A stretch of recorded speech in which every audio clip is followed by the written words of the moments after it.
had the cheapest booth you could get in the way back. A gentleman comes by. He liked the concept and, he saw something in me. So then he walked me around the show and introduced me to all of his clients he could find. When you talk about moments that matter, what they showed me is the importance of helping others with no expectation of anything in return.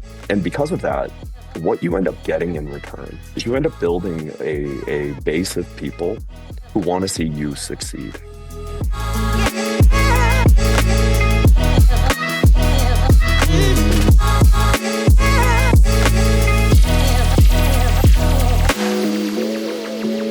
Welcome back to the Moments That Matter podcast. I'm your host, Jason Crepero, and in each episode, we take a deep dive into the pivotal moments that have shaped today's leaders.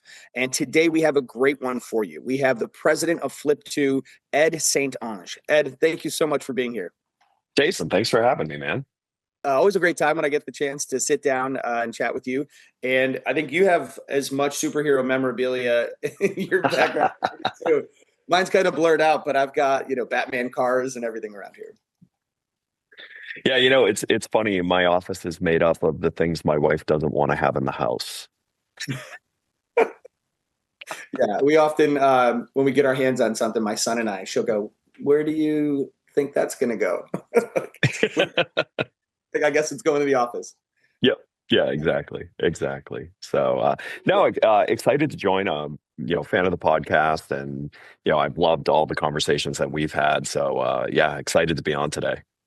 I know, and it's funny. Like normally we just join and we get rolling, but you and I we talked offline for about 15 minutes, and that could have been amazing too to have on the show. But for those who aren't familiar with you or Flip2, can you just give a high level overview of you and what you all are doing? Yeah, so I'll start with Flip2. So with Flip2, we really tackle the hardest parts of marketing, right? And so what we focus on are areas of guest journey that tend to kind of break down or get skinny because they're where you cross different parts of the marketing stack. So as a company, what we do is we build consumer journeys that hotels can drop into different parts of their marketing to make that consumer interaction more impactful. And our journeys all tend to focus on similar concepts, right? One is to warm up the traveler that we're engaging with. The second is to learn about why are they interacting with the hotel? What are they interested in? And then third is to earn enough trust with the traveler that they'll tell the hotel who they are and agree to continue having a conversation with them. Where we tend to do this are, very high funnel types of experiences where a lot of hotels stack does not have high funnel experiences. So things with, how do you interact with people who are even pre-dreaming, and how do you take someone from pre-dreaming into dreaming, into planning, then to purchase? And then newer products of ours, stuff from, like the last 5 years, have actually been really focused on how do you get people who come to the hotel's website to at least tell you why they're there and who they are at a high clip. So, from a website side of things, we've been able to really move metrics substantially. Kind of the most fun number is, on average, our clients are capturing the full intent and name and email address of 15% of all their website visitors, which is a huge movement from a standard hotel website that generally you're only capturing the people who booked, which is about 1% of web traffic. And so because of that, we tend to be a ripple effect for our clients. Like they generally start with us and then start looking at things like, well, I want to go to more enhanced CRM strategy. I want to go to more, advanced ad targeting strategies, things like that, because we clear the pathway for the hardest things. And then what you and I were talking about is our new product, which is we are actually launching a competitor to Google Analytics. We actually have a better behavioral data platform than what they're providing to their customers now.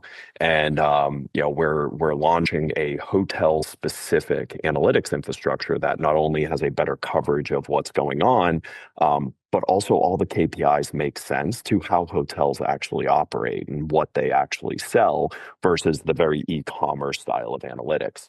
So, from the highest level, we just go after the hardest things that are the reasons why marketing in our industry struggles. Yeah. Yeah, Yeah. I love that you go after the hardest thing to Yeah. because when you solve it, especially when you solve it the way that you do, I'm not in a position often of envying other solutions. But honestly, when you go on like Margaritaville, for example, and your product is on there, it's so visual. But at each step, even going back, even choosing a different hotel, a destination location, everything behaves the way that your brain would hope that it did. When you Right. go to sniff something out, you're like, oh, I can change my resort. I can actually check out the one in Puerto Rico. I'm just a huge fan. Is that something that is cultural? Of you talk a lot about the journey. Is that something that you guys just obsess over that specific experience, or do you have a couple of great employees that kind of dream that up? So, I mean, like any organization, it starts with a couple of great employees who are obsessed with it, and then that's infectious, right? Mm. So you talk about that journey specifically. There are certain steps of that journey that have over 1,100 Figma variations from when they were trying to figure out how to best introduce the conversation. So we do have a team who all they do all day is figure out how do you do a journey correctly, especially when you're going into concepts that you can't find anywhere else on the internet. Like the one step of that conversation where the person has selected time, and then going into a conversation of, well, here's all the really cool stuff going on in and around the hotel at that time. That visualization, we couldn't find anything on the internet in any industry that had that type of concept where you have to walk this line of we do not want to distract, right? Because you're obviously an important step of the consumer's journey. They're moving to the purchase engine, right? So you don't want to disrupt, but you also want to have a value-based conversation, right? Before you get to price, you want this person excited about this is the place to be and this is the time to be there. And so we do have a team that, oh, it's insane, right? Like it's like, and well, and what's funny is it's not a new idea. What we actually did was we took the formula of a really high quality call center call and looked at how can we take the really important elements of that conversation and work them into the digital, right? So if you think about a really high quality call when you call a hotel, the person introduces themselves in a friendly way. They ask you who you are. They ask you for a way to get back in touch with you.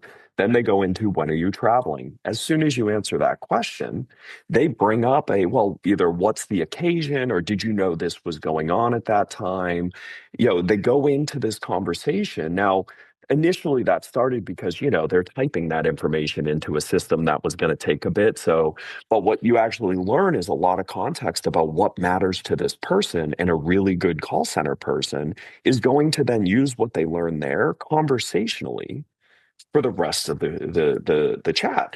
And so we wanted to work all of those elements into the traditional kind of digital booking journey without creating extra steps, right? Which is, if you think about that itself is really hard. So that team obsesses over that, but then that gets infectious, right? The rest of the team, the engineers, even our customer success managers start with that design mindset. They look at everything and they think to themselves, all right, I'm this person now. I'm a 80-year-old, grandmother, looking at this. How is they going to feel? What are they going to need? Is it big enough? Is it easy to read, right? And so the whole company becomes design oriented when you have the right starting point from your product team. I love that. One of the most, I don't know if it's overlooked, but I don't see it anywhere else. And I absolutely love it. I'm a huge fan of cartography anyway. I have maps all over my house of famous places, but I don't often share. I'm going to share my screen here. When this is the Margaritaville, the subtle zoom in, let's say we're going to Cancun for location and place. If I click this, so now I know how close I am. I've been demystified that's a question. And I love that when you go back to all destinations, you can just now you're coming into Costa Rica. Is this an overlooked feature? I think that is so beautiful. I love the subtle zoom. It's not fast, it's just the right amount of speed. Where did that come from? So that's actually what's funny about that specific journey is that is a journey for a brand.com landing page. And what that came from is I've always disliked large brands entry pages of their brand. And the reason I've disliked it is if you think about it, if I show up to margaritavilleresorts.com, the fact that I'm hitting that page tells you a ton about me. But the most important thing it tells you about me is I don't know what Margaritaville I want. Right. And this holds true for any brand, right? Margaritaville's not the only one. If you go to any brand homepage, Specifically, right. yeah, if you go to any brand's homepage, the fact that you're on their homepage means you don't know where you want to go. But the problem is like most brands, even on the homepage, Book Now is the primary presented journey. It shows up usually twice, top of the bar and at the bottom of the hero image. And usually what it is it's a drop down tick list of hotel name and city and then start date, end date search. And that's the wrong experience because if I knew that I wanted to go to, this hotel in Orlando, I would have boarded the site on that page because I would have searched for it, right? I would have been like Margaritaville Resort Orlando. That would have taken me to the Margaritaville Resort Orlando's pages on the brand site. So that journey was to make sure that the booking path from the brand.com told the correct story of a property and a place before you got to rooms and rates. And so with that, we needed a way of making sure that the user knew where Florida was. Like, so before we even get to Orlando, not everyone knows where Florida is, right? And so as you go through the brand journey, that mapping architecture is designed to actually tell a story of first, where's the United States? Second, where's Florida? Third, where's Orlando in Florida? And then last, where is the property in Orlando? And, you know, at least telling that story of place, then if the user does continue to choose to just go to rooms and rates, they at least have an understanding of where this hotel is. I love And that. why I say if they choose, the other thing you'll notice if you continue in that journey is not designed to bring everyone to the booking engine, even though it's a booking journey. There's actually content that will peak at different points of the page to see if you scroll. And what we're looking for is if you're looking for content, and obviously this is why we love you guys, right? Because content is a great way to understand behavior. So beyond even just telling your story and things like that, the fact that someone interacts with content tells you where kind of their head's at. If they're not interacting with content and they're racing through, then they're probably closer to purchase or they're super early and before they get to exploration, they're price sensitive, right? Like those are usually the bookends of someone who does not engage with content. So in that journey, we'll use content to see if the person consumes just a couple of snack size bits of content. And if they do, we'll encourage them to go to the properties micro pages on the brand.com to make sure we're taking them to the right place. So that booking journey is not just to get you to the booking engine, it's to get you to the right place based on behaviorally how you interact with it. Yeah. Yeah. I love that. I love that. And I, for, for a lot of people, that place and time where you're saying, hey, we're in the United States. And then we're actually in Florida and we're right here. I go around and do a keynote based on storytelling and neuroscience. And I talk about a lot of our clients, one in particular, the London House, that we try to tell a story through visuals, exactly as you're saying, just in a different way, of place and time. And so we might say, it's in Chicago. So we'll be like, well, wide shot of Chicago. And it's almost like a 90s sitcom, right? It's like Yeah. Full House. We're in Yeah. San Francisco. We're in this area. We're Right. specifically in this house. And then the story opens. And Yeah. we wanted to show that. So we have, we're in Chicago. We're on the Magnificent Mile. We're right on the river. We're in this building. Now let's walk Yeah. in and let's go up the stairs and let's enjoy. And for a consumer, they go, "Oh, I know. Okay, I can see what my experience is going to be like." I just love that. I know it's a subtle feature, but I'm a huge fan of that. That gives a Thank you. lot of peace for sure. It was also a really difficult thing to build. Yeah. So I Are you appreciate using that. We do you use Google Maps or Mapbox? What do you use? No, we used some off the shelf infrastructure, but we actually built that entire infrastructure, because that actually can support other things like creating other land markers for things around the hotel. So we tend to, when we build something, we build it to build then vertically on top of it. We could have just used an off-the-shelf mapping architecture to do that, and that would have been fine. But in the future, we actually want to tell the story of the neighborhood with that, and quite a bit more, right? And do that to where it stays in the hotel's domain, right? Because that's another important thing to us is, accomplishing your storytelling while keeping the person contained in your own, channel, right? And not using external link outs to like Google Maps or, social media feeds and things like that. Let's tell the whole story inside your domain because it costs so much money to get someone there. Let's not then send them back to often the place you paid to get them from, right? Like you don't want to create these loop outs. But no, and what I love is Same. I have a feeling we have the same conversations, yeah. with the same people. Well, and it's But why we're so aligned, right? Like, as we are design first, companies, we are storytellers, right? We think down to the nitty gritty of, the story and the psychology of even someone who comes to your site. And this is where the industry, it's either through not really thinking it through or it's just through kind of copying, right? Because let's face it, a lot of our industry is, oh, what is this one doing? I'm going to do that. But, one of the things we've noticed where we've kind of gone wrong, in our industry is there's almost this mindset in our industry that, oh, because the person's on my website, they've already decided to come to this area and they're at the last step. They're just shopping for price and that's it, and that's actually wrong, right? Consumers hit hotel websites really early in the process before they've even decided what destination they're going to. So you have to tell a fulsome story. And we always kind of laugh internally because hospitality is rooted in real estate, and the biggest concept in real estate is location, right? It's like one of the oldest things in real estate is location, location, location. Yet when you go to most hotels' websites, they don't tell a fulsome story of their destination or their neighborhood. And those are, two important stories to tell that the consumers are looking to understand. oh, absolutely, absolutely. So let's take it back. Before Flip Two. Yeah. Uh, how did you get your start in hospitality? Where'd you grow up? How'd you get your start in hospitality?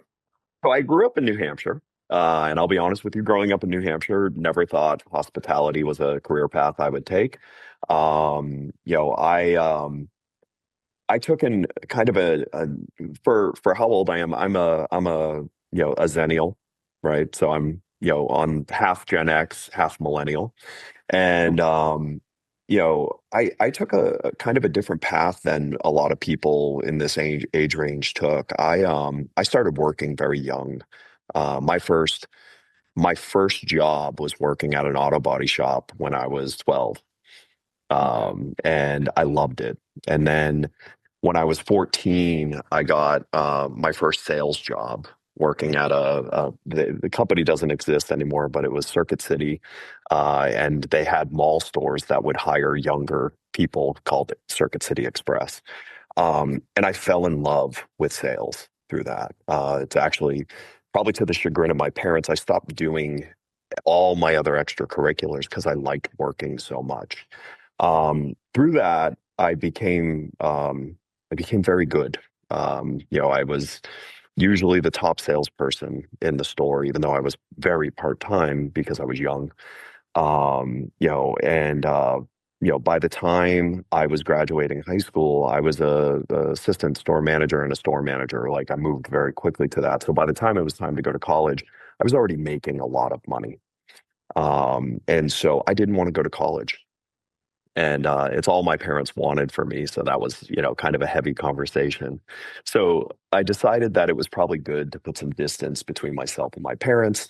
And so, in the same breath that I told them I wasn't going to go to college, I also told them I was moving to Orlando because why not? And so, so I moved to Orlando. I used some of the connections I had at Circuit City to get a job in Orlando, and I moved to Orlando 2 weeks after telling them I was going to do that. Um, it's very funny. Moving to Orlando was a weird thing. The work ethic down here is very different. So coming from the Northeast, it's a very aggressive work ethic, right?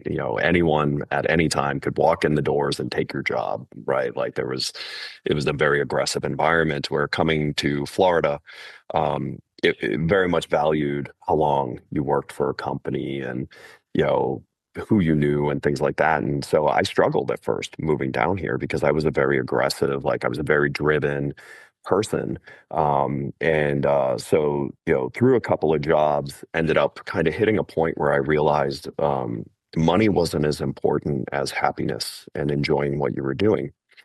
And so I decided to start kind of trying on what would be the things I'd be happy with. And there was a small website that sold travel, that their office happened to be like 5 minutes from my house.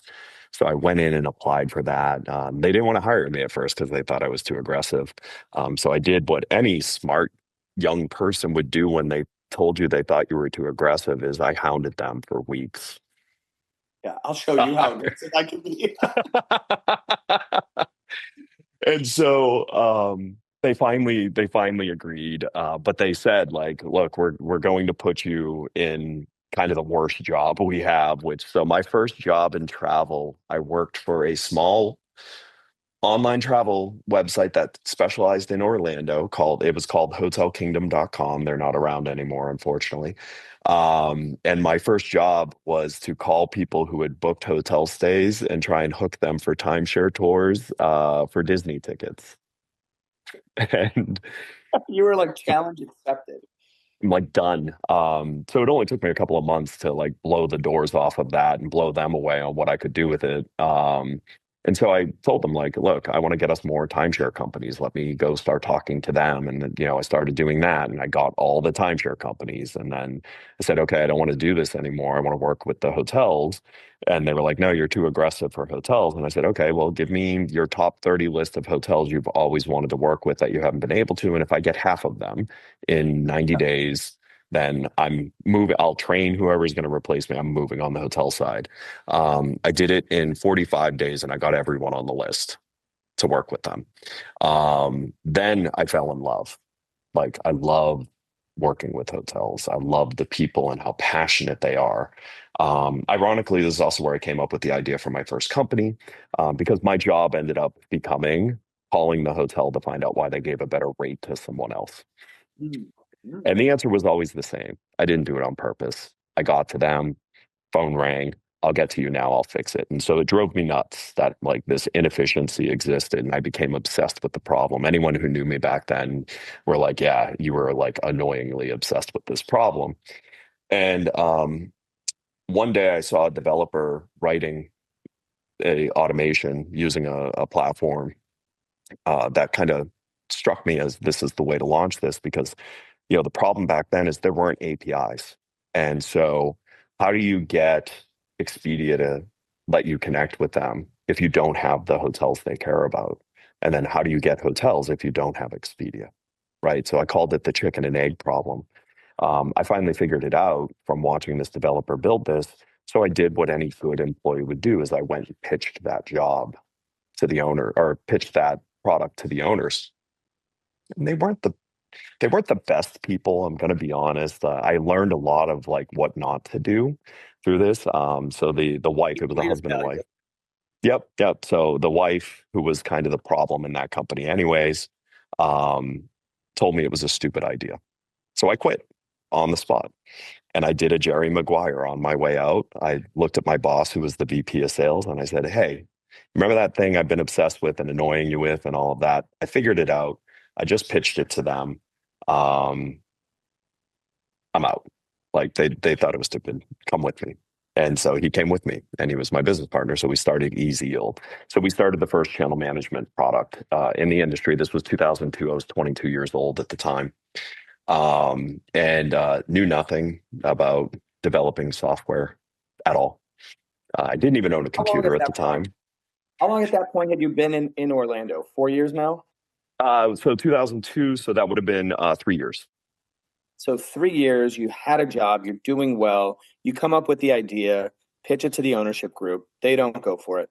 And you have the confidence to just walk away, still kind of new to this area, and say, I'm just going to go out on my own. Yeah. Amazing. Yeah. And within a week of leaving, I convinced a hotel to work with us to give us the access we needed to build it out. I gave them the product free for life. They still get it for free, even though I sold the company. But then within about a week of that, I sold the first paying customer on it, ironically, which was a timeshare company. Um, Is this why you work with hotels and vacation rentals and stuff? Because yeah, that's been what you know.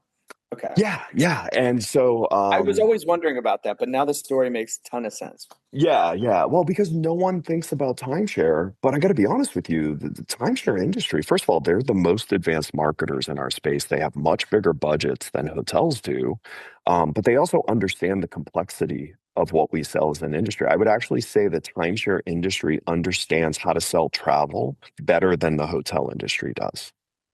Okay. So, and so because of that, I've always developed things for the timeshare industry because, they are the marketers. They are the ones like, and if you look at most timeshare companies, even small ones, their staff that does the marketing is more advanced than some of the biggest brands in our industry.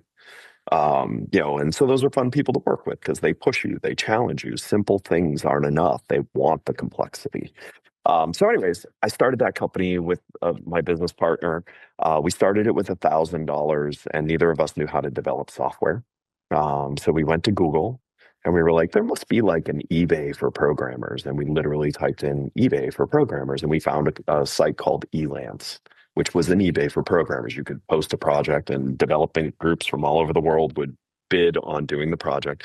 And we actually got the first version of Ezeal built by an Indian development group, and they did it for $1,000. 1,000. There it is. And I was like, there's no way. I'm like, there's no way they're going to be able to do this. Like, they're just going to rip us off. And my dad finally said to me, he's like, look, I'll give you the $1,000 if they rip you off. Take a chance, do it. That's a good And dad. lo and behold, we had a prototype, a working prototype in like 30 days. And so we went out and started selling, telling people like, this is beta, but let's go. And then we grew the company on sales from there, right? And so we grew to over 5,000 hotels in 98 countries, and we grew to become the enterprise level channel management platform, and fixed a lot of other things along the way. Fun fact: back then, back in the early 2000s, when you booked a reservation on Expedia, that got faxed to a hotel. And someone at the hotel's call center would pull it off the fax machine and hand type it in the property management system, hand write a confirmation number on it, and faxed it back. So, year two, we tackled that. We automated that straight into the property management system, instant confirmation, all of that. And that's when we really blew up. So, we were doing availability rates and inventory, and we were doing reservation processing. Um, and so, First of all, that was the best education I could have gotten. I don't care if I had gone to Harvard, I would not have gotten as strong of an education as I did of scaling a global software company, learning international business, learning currency hedging, learning international HR law, learning the cultural differences of how you sell in different parts of the world. Learning how to scale a team, how to build a team, how to develop someone. I was so young when I got into this. I didn't have a lot of mentors at the time. And I know you like to talk about moments that matter. This is the phase that I hit the moment that mattered. Right. And so 6 months into starting Easy Yield, we went to our first high tech. And myself, my business partner, we were there, had the cheapest booth you could get in the way back.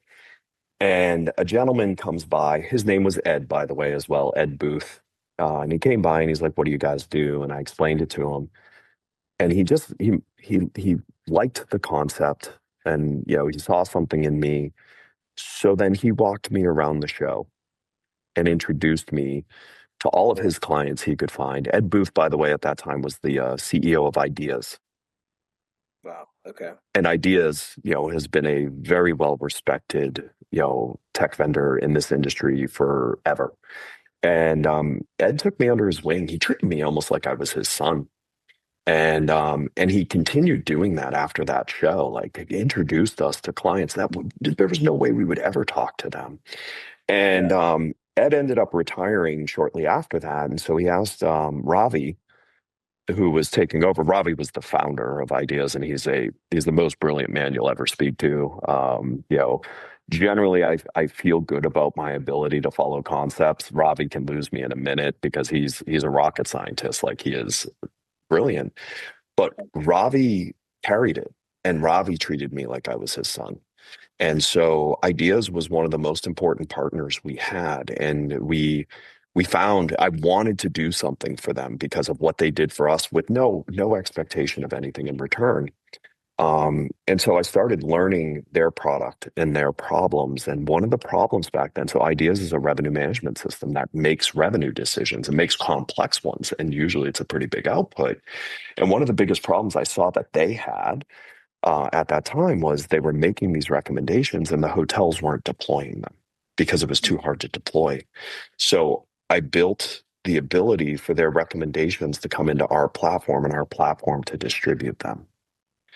And we exploded at the point that we did that. And Ideas and Easy Yield became very tight partners, and we were incredibly important to each other. We would do executive retreats together. And it was funny because Ideas wanted to be more like us. They wanted that nimble, move fast, do good things. We wanted to be more like them, respected and cautious and all of that. We just mutually respected each other. It was probably the most important partnership I've ever had. And there was no contract between the two companies. That's It was amazing. just out of mutual care for the industry, mutual care for each other. And Ed Booth and Ravi showed me what your responsibility is if you're successful, which Mm. is you help someone else. And so I've dedicated most of my career so Easy Yield really started to blow up in 2005. By 2008, we were massive, had over 100 employees, had three offices globally, and so I made it a thing for my team to know if you meet a startup, one, if they seem like nice people, they have to be nice people. Um, if they want advice, if they want help with anything, I always have time for them. And I've lived that ever since. The amount of time I spend helping young people, old people, it doesn't matter how old you are, you're starting your first company or you're starting something new. I'm here to help. I want nothing in return. And I've done that throughout my career because of what Ed Booth and Robbie did for me. That really, I'm here, I'm where I am because of the two of them. And they wanted nothing in return. They never wanted anything in return. And that was the thing that struck me the most, and it's also why, and I would tell my employees, and I still tell my employees now, if you're ever going to leave working for me to go somewhere else, the only place you should go is Ideas because they have the best culture. They've always had the best culture. And actually, I've had a couple of people over time leave me to go work for Ideas, and they're doing great. So when you talk about moments that matter, what they showed me is the importance of helping others with no expectation of anything in return. And because of that, what you end up getting in return is you end up building a base of people who want to see you succeed. Mhm. And if there's an army of people out there that want to see you succeed because they feel good about what you've done for them, you'll end up successful. Wow. Uh, Man, I got to tell you, you're spot on with travel and hospitality and the people. I have found so we're basically 2 years in travel and hospitality. We started with e-commerce, in fact, and like imagine, you go to like the North Face and you're looking at a tent, and there should be video there showing you how to put it together and how difficult Of it's going to course. be. But the industry just they had different tools and shoppable videos and things, and so I went to a conference, and the very first conference it was Digital Travel Connect out in San Diego, and to my surprise, I got off stage. We got the chairman's address, the keynote. Got off after kind of talking about this message of video and storytelling, and there's like a line of people. And in that was a woman, Catherine Poetter from a Miles Partnership, Yeah. who was just, this is amazing. Are you going to this conference? She ended up Catherine. literally giving me a list. Jason, you need to be at this conference and this conference. Never an expectation of doing anything. Introduced me to her clients. Just so I see her out at events. She's like, I need to introduce you to this person. Nick Horgan has done that as well for Yeah. us. Who just, I mean, absolutely incredible. Not only just from events, but help us break down our booth at High Tech and pack everything up just a couple of months ago. But constantly, he'll bring investors. He knew we were raising around. He brought investors to the booth. Jason, I want you to Yeah. meet this person. So it's incredible to see people like Robbie, that just, and yourself now, just saying, hey, I think this is good for the industry and I want to see you win. So let me help you. Yeah. It's pretty incredible to see. Yeah. And, I don't know if this exists in other industries because I've only lived in this industry. But quite honestly, it's why I'm still in this industry. When I sold Easy Yield, I didn't have to work again, but I wanted to. This is what I do for fun. Right. Right. And I wouldn't want to go into any other industry because the the amount of just fun and love and passion that exists in this industry is amazing. And let's also be honest about it. It's also nice to know that what we do, what you do, what I do, there's no life or death. Mhm. It never gets that serious, but at the same time, it's not worthless work either because if you help give someone that amazing trip, if you're even a shred of making that happen, you're leaving fingerprints on people's lives without them even knowing you existed. And so you get that perfect balance of it's okay, no one's going to die if we mess up, right? But we're still doing stuff that matters. Oh yeah, absolutely. Yeah. You know, we sell our software to marketers, hotels, resorts, airlines, things like that. But we often feel, and we have a duty to help them get more bookings. We do, and but we often obsess about that end user who is booking the trip and how they feel on this website. So we want to anticipate the questions that they have and be able to use a content touch where a human touch was maybe once necessary. And so saying, this is a big block of text here. How can we break this up? And what about the text is going to cause confusion or questions to arise? And then how can we answer those questions? And so what we're really after is letting that person book with confidence. So that's where the story comes in because we'll often say to our clients, like, what's unique about you? Why do people stay here? In your comp set, why would they choose this? And then the employees will tell us, well, we have Japanese soaking tubs and we have this, and they come because we have music on Thursday nights right here at Pinnacle. I go, I don't get any of that. If those are the reasons why people stay, we should be showing these things, right? We should be talking about them, Right. and Right. so bringing the site to life through like what is unique, helping that person understand. Don't go anywhere else. Let's close up all of our dreaming and everything. We've decided to do this, and we Yeah. think it's video, but it's so true. We It's obsess everything. over that. But it's everything. Like you guys, I mean, and that's when we discovered you guys, right? We liked what you were doing, right? And that's why we wanted to partner. Like, and you probably have felt this with us. We don't want anything in return. We just like what you're doing. We think what you're doing should exist, right? Like, I mean, that's why we want to partner with you. Um, Storytelling is not done incredibly well in the digital space of our industry. It really isn't. Some of that is because we pull heavily from intel and research in general for e-commerce, which talks about things about like rushing to purchase and things like that. but our industry isn't the same, right? So, and I try to explain this a lot to marketers in our industry is this idea of every step is, bad, right? Unnecessary steps are bad, but the Mm. word is unnecessary. The problem is we've stripped down so much that it's as if we're selling retail, but we forgot that retail has done something and has invested billions of dollars to figure out solving that problem. But it's a problem we can't solve. And what that problem is you're only going to get an impulse buy if there is zero repercussion to the purchase, right? So retail spent billions of dollars figuring out not just how to make returns possible, but to make them as frictionless as possible, right? Like, oh, you bought something from Amazon. First of all, if it's cheap enough, they're just going to refund you. They don't want it back. Secondly, you can go to Kohl's, you can go to a locker down the street, right? Like they made it easy. You can't do that with travel. The person, yes, they can cancel it if they change their mind before they go, but ultimately the decision they're making, they have to live through, and we can't de-risk that purchase. So using research for an industry that has de-risked the purchase to define what we do as an industry is a huge mistake because to most people, the trip they're planning is a large investment for them. It's Absolutely. also an investment of time, which is probably even more important than the money side because the average consumer like does one trip a year, right? Like, and or even one every 2 years. So this is super important because this is, especially if they're with like their family and stuff, this is like what their kids are going to remember. So there's a lot of pressure. So travelers aren't racing to figure this out.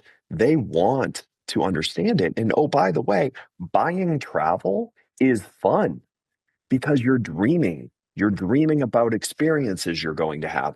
So people aren't going, oh, I had to go look at this video. No, they want to look at the video. They want to dream, right? And you can even see it like this is why I don't understand why the industry's not immediately getting this is most people after booking spend a substantial amount of time on the site. Why? Because now they're dreaming, right? They're dreaming, they're excited for when that trip comes up. And so as an industry, we need more partners focusing on what matters here. And what matters here is understanding what travel is, and it's not retail e-commerce. Yeah. You there's so much to unpack there. Um, Literally, we obsess about all of this. I often say that, and not only the cost of time and money, right, but the almost unlimited opportunity costs of where else I could have been, where my money could have went. Is it a beach? Do we go to the lake? Are we in an inner city? And for me, I often think because I have a 6 year old, a 7 year old, and a 9 year old.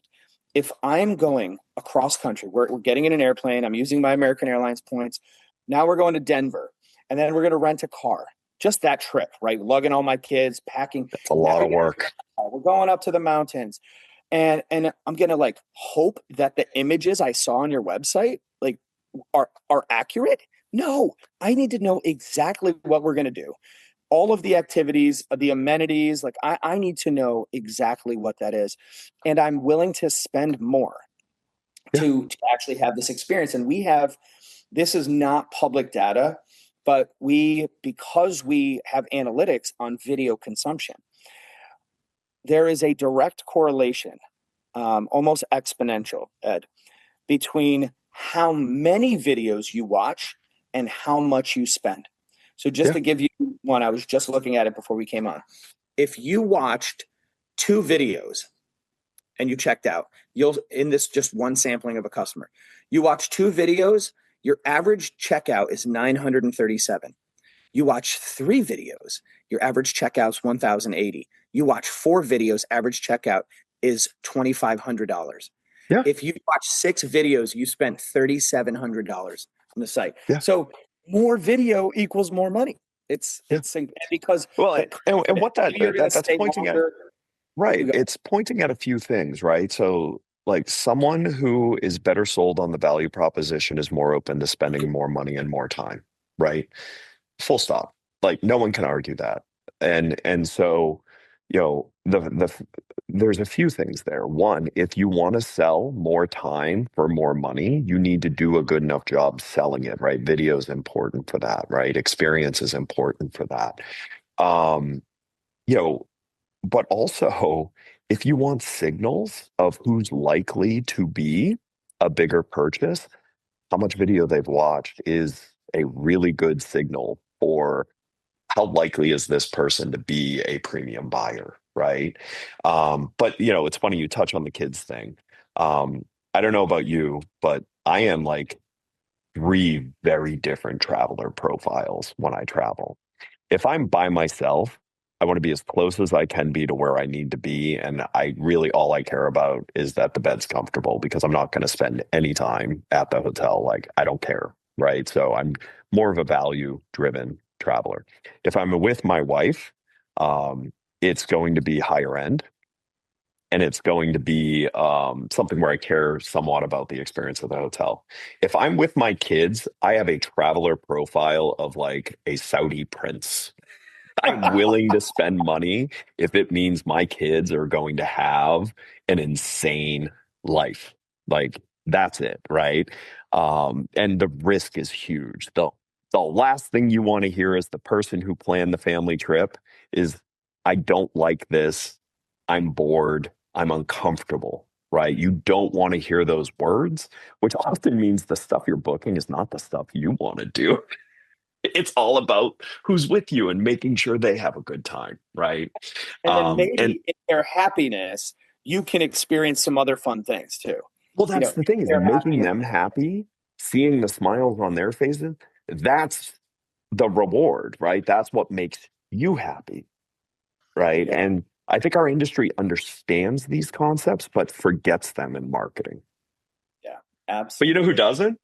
Timeshare. Timeshare figured out in the 80s that the trick to selling timeshare is the kids. Hmm.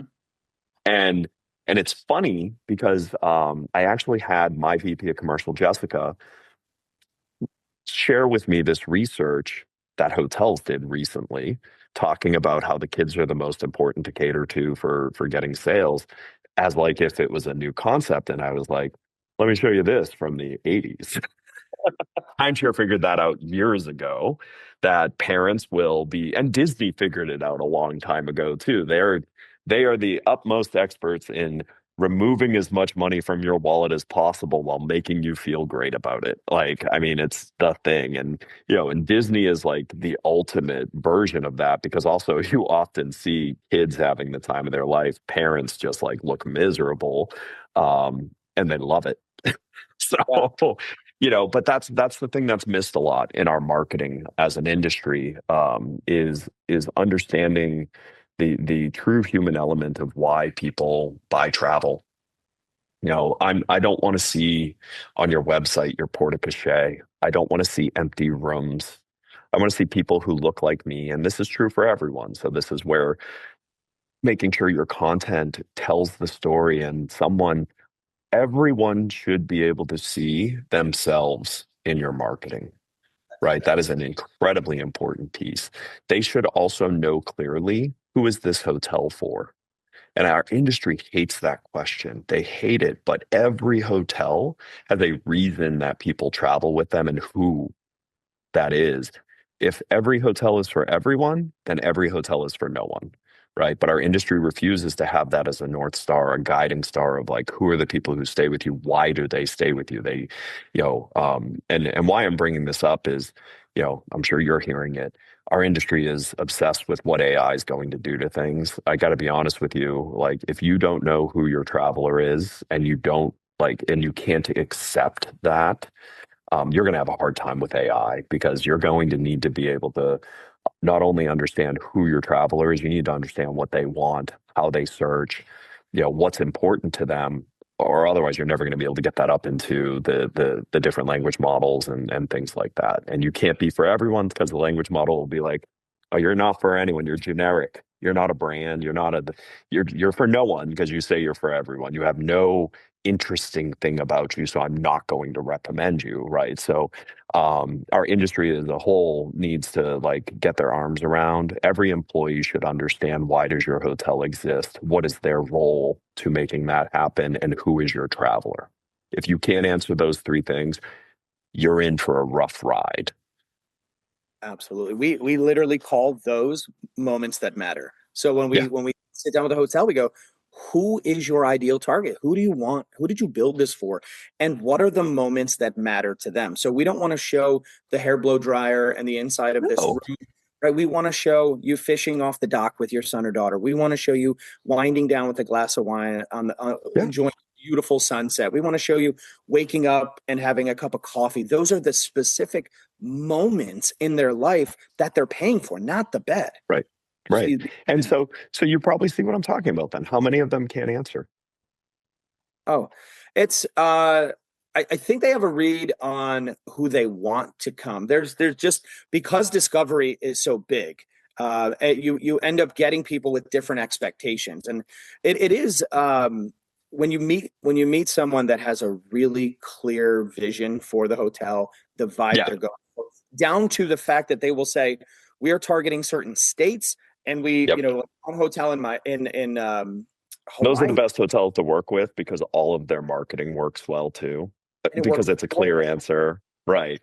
They're Right. saying I mean, we it's want true. locals to come down and be on our rooftop on Fridays and Saturday nights, and then stay at the hotel, have brunch Yep. in the morning. It's like, okay, pretty clear about that. Yep. And we always say, Ed, that if you think about risk and confidence, right? Like they're absolutely inversely related.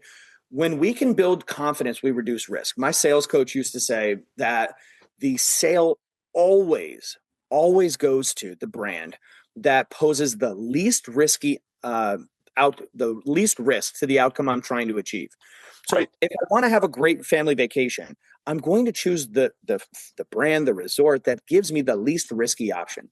And a lot of times when you don't set your website up properly, you have images or your blocks of text. You're just creating a ton of risk, a ton of perceived risk. Yeah, oh, no, it's true. It's 100%. And then it's worse. I mean, it's worse when I go look elsewhere to triangulate what you are, and I see completely different information about you. Like, it's even riskier, right? Oh, you said it best. Like when you're on the site, that's a channel you own. Don't let them go to Yeah. YouTube and get an opinion of someone that is not you. Right. Own the channel, right? Like you've got them Yeah. there. Somehow you either earned it or you bought the traffic. Now they're on your site in a channel you own. You own the message. You can keep them there as long as you want. I mean, we're speaking the same language, but it's amazing to meet someone that's got it so clearly defined as you as well. Really awesome. Only took me what, 26 years to figure it out.